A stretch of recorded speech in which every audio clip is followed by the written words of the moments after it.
Alors, comment s'y prendre concrètement? Par où commencer? Jusqu'où aller selon l'âge? Donc maintenant, c'est ce que nous allons voir. Par exemple, dans les programmes, on voit écrire son prénom en écriture cursive sans modèle.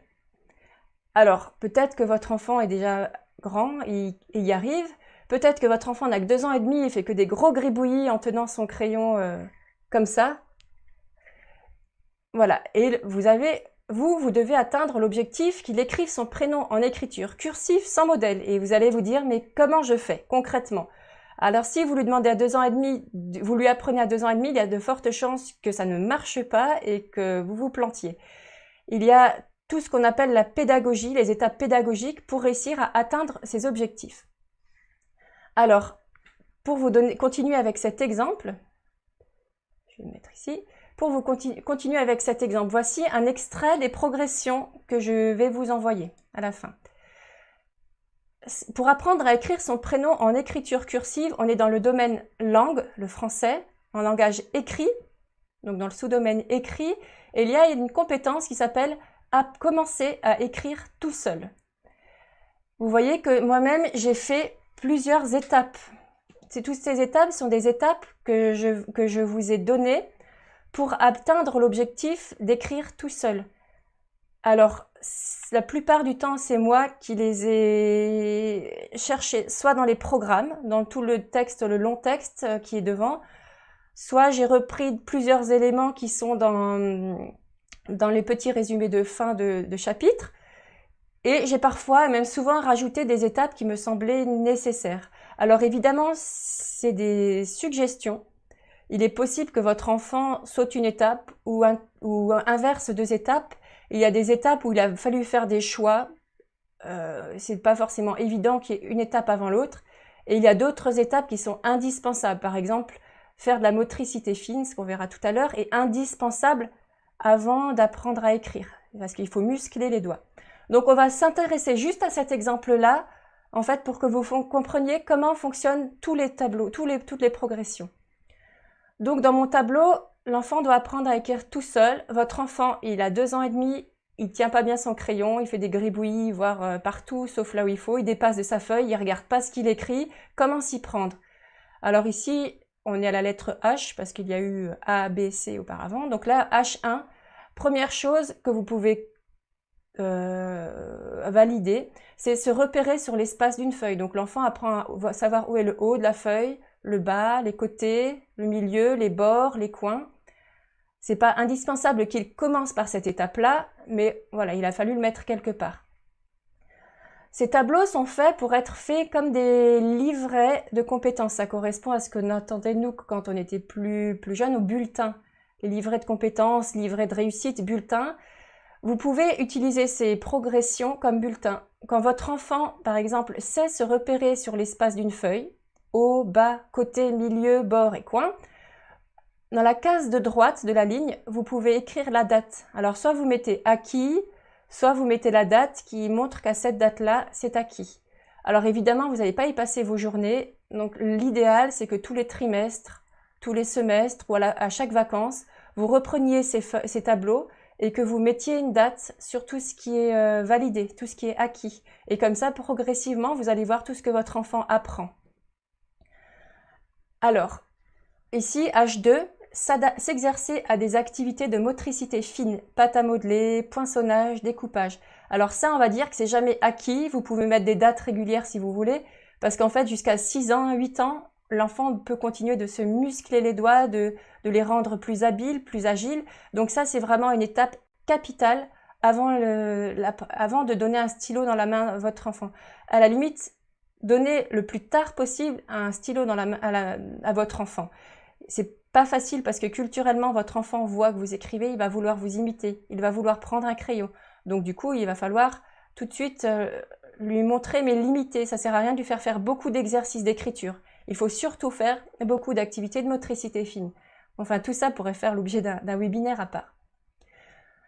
H3, pour écrire bien, pour apprendre à écrire tout seul, il faut adopter une posture confortable. Donc là, entre parenthèses, je vous ai mis tous les critères pour que votre enfant écrive bien. On n'écrit pas à genoux sur une chaise, On n'écrit pas avec... enfin voilà, tout, comment est posée la feuille, comment est posé le stylo, le poignet, la détente, tout ça est précisé. Donc quand vous voyez que votre enfant maîtrise cette posture, vous pouvez le valider. Ne le validez pas trop tôt, parce que jusqu'en CP, CE1, on les reprend souvent parce qu'ils ne sont pas bien installés. Il ne faut pas que les yeux soient trop près de la feuille. Enfin, tout ça, c'est vraiment un travail à longue haleine, de longue haleine. Et je vous dirais même, dès que vous introduisez votre enfant, même au dessin, tout de suite, pensez à lui donner bien sa feuille, à ce qu'il s'assoive bien, à fait prendre la bonne habitude tout de suite de bien écrire.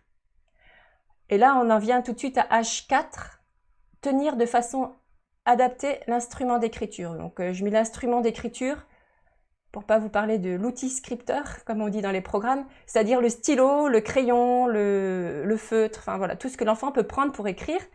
Eh bien, moi, ce que j'ai fait avec ma petite fille, la première fois qu'elle a voulu prendre un crayon pour nous imiter, elle devait avoir entre 18 mois et 2 ans. Je voulais pas qu'elle fasse trop, mais de temps en temps, elle attrapait. Tout de suite, je lui ai montré comment faire. Et chaque fois qu'elle reprenait un crayon, je lui repositionnais les doigts. Et en fait, au bout de 10-15 fois, c'était acquis. Maintenant, je n'ai aucun problème avec le crayon parce que directement, elle le prend bien. Si votre enfant ne le prend pas bien, pas de panique, corrigez systématiquement le plus tôt possible, c'est très important. Parce que quand la mauvaise habitude est prise de prendre le crayon autrement, c'est très très difficile de changer la position. Donc, ne faites pas d'exercice de graphisme et d'écriture à votre enfant tant qu'il n'est pas bien assis, tant qu'il n'a pas pris l'habitude de bien s'asseoir, tant qu'il ne tient pas son crayon correctement et tant qu'il n'a pas fait d'activité de motricité fine. Vous voyez qu'avec tout cela, vous avez déjà de quoi faire. Alors la H5, avant d'apprendre à écrire son prénom, il faut aussi gérer l'espace graphique. Alors ça, j'ai repris les termes du programme, c'est-à-dire ici aller de gauche à droite. Il va falloir faire plein d'exercices pour entraîner votre enfant à aller de gauche à droite, puisque culturellement, c'est notre sens de l'écriture.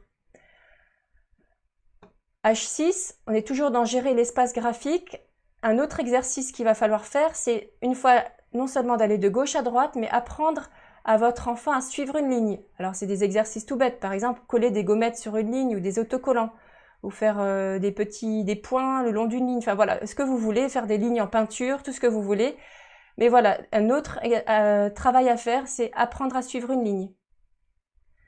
En H7, contrôler les tracés. Donc ça, c'est des exercices de graphisme. Alors là aussi, il y en a plein. Ces exercices de graphisme sont très importants, notamment tout ce qui est rond, boucle. Ils sont indispensables avant de commencer l'écriture. Vous voyez qu'il y a déjà 7 compétences avant même de rentrer dans l'écriture. Votre enfant n'a pas encore écrit la moindre lettre. H8, voilà, on y arrive, écrire son prénom en capitale d'imprimerie. Alors, je ne vais pas faire un webinaire sur l'écriture, mais voilà, l'écriture du prénom est souvent quelque chose qui a du sens parce que demander à un enfant d'écrire quelque chose qu'il ne comprend pas, qu'il ne sait pas lire, ça n'a aucun intérêt pour lui. L'écriture, c'est pour dire quelque chose. Donc, pour écrire son prénom, ça a du sens parce que l'enfant est naturellement égocentré. Il est le centre de son monde, il est le centre du monde, il n'a pas encore compris que le monde pouvait tourner sans lui. Donc, son prénom, c'est quelque chose de très important et il va être très content de pouvoir écrire son prénom. Donc, c'est généralement la première chose qu'il apprend avec grand bonheur. Alors là, vous pouvez lui apprendre à écrire. Alors, écrire en capitale n'est plus du tout dans les programmes.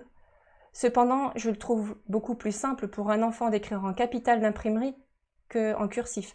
Donc, H8, par exemple, vous pouvez très bien ne pas le faire officiellement, mais ça s'est fait pendant des années et des années. Je pense que c'est quand même sa place. H9, j'ai mis connaître systématiquement le tracé de chaque capitale d'imprimerie. Donc là, c'est facultatif dans les programmes, je l'ai indiqué. Voilà, connaître comment tracer les lettres capitales ou les lettres bâtons, ça devient facultatif, mais généralement, c'est la première écriture que l'enfant acquiert et qui est facile. Et il est très content d'écrire papa, maman, le prénom d'un copain.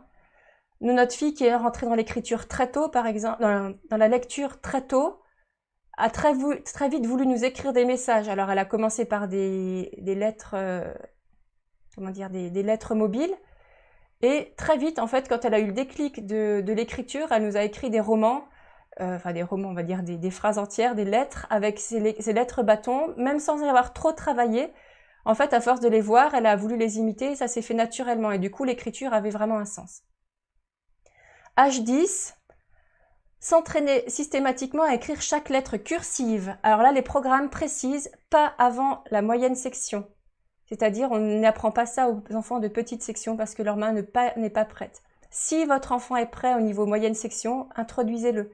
Vous le voyez s'il est capable de faire des boucles. S'il n'est pas capable de faire des boucles de façon volontaire, des boucles à l'endroit, à l'envers, c'est qu'il n'est pas prêt. Donc pas avant la moyenne section. Et dans tous les cas, les programmes demandent qu'en deuxième partie de grande section, on commence. Ça ne veut pas dire qu'il y arrive. Parce qu'avant, c'était réservé au CP. Maintenant, ils ont transféré cette compétence en grande section. Pourquoi pas, à condition de ne pas en faire un objectif à tout prix, à tout prix. Donc, si votre enfant est prêt, on y va. S'il n'est pas prêt, on patiente. H11, écrire son prénom en écriture cursive sans modèle. Vous voyez, on y est enfin. Donc, on n'est pas avant la moitié de fin moyenne section, voire grande section, voire fin de grande section, voire pas du tout en grande section. Donc, l'écriture cursive sans modèle pour son prénom, c'est pas évident. Donc, ça vient à la fin de tout ce travail. Et alors, si vraiment votre enfant est très bien entré dans la lecture, dans l'écriture, ce qui peut arriver, on arrive à H12, écrire en cursive un mot ou une courte phrase dont le sens est connu. Et là, il va falloir travailler sur la façon d'accrocher les lettres en ne levant son crayon qu'au bon moment et en formant bien les lettres à l'endroit. Enfin voilà, tout ça, ce travail, c'est vraiment ça aussi un travail de CP qui peut être commencé en grande section si votre enfant est prêt. Donc pareil, vous êtes en IEF, vous allez au rythme de votre enfant, pas de pression. Si votre enfant est content d'avancer, avancez. Ça ne veut pas dire qu'il faut le ralentir, mais voilà, ne vous faites pas un défi d'arriver jusqu'à H12. De H10 à H12, on est sur une fin de grande section, voire CP. Donc voilà, tout ça pour vous expliquer. On en était à l'exemple d'écrire son prénom en écriture cursive et sans modèle. Comment s'y prendre? Vous avez toutes les étapes.